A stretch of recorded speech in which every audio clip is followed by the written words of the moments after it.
మార్కండేయుడు కోసం యమధర్మరాజు గారిని చంపవతల పారేశాడు కదా పరమశివుడు. తాను మార్కండేయాయుర్దాయం ఇచ్చాడు, ఎప్పుడూ 16 ఏళ్ళు. యమధర్మరాజు గారికి తప్పుగా అర్థమైంది, 16 ఏళ్ళే అనుకున్నాడు. పాశం వేశాడు.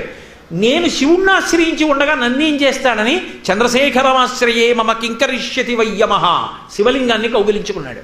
విడిచిపెట్టనని పాశం వేశాడు. శివలింగానికి మార్కండేయుడికి కలిసి పడింది. అంతే, నీ పరిధి దాటావని ఎడంకాలెత్తి తన్నాడు. తన్నగానే గుండెలు బద్దగా యమధర్మరాజు గారు మరణించాడు. ఆ యమధర్మరాజు గారి వక్షస్థలం తన్నినప్పుడు, శివ మీ పాదములు ఎంత సొక్కిపోయాయో, నా మనస్సన్న మణిపాదుకు తుడుక్కోండి అన్నారు. కాబట్టి ఆ తర్వాత మళ్ళీ బ్రతికించారు, వేరే విషయం అనుకోండి. తనని నమ్ముకున్న భక్తుడి జోలికొస్తే పరమాత్మ అంగీకరించారు. ఇప్పటికీ దక్షిణ దేశంలో తిరుక్కడయ్యూర్ అన్న క్షేత్రంలో యమధర్మరాజు గారిని తన్నినటువంటి సన్నివేశంతో పరమశివమూర్తి ఇప్పటికీ అలాగే ఉంటుంది. అమృతఘటేశ్వరుడు అన్న పేరుతో శివలింగం. షష్ఠి పూర్తి ఉత్సవాలన్నీ అక్కడ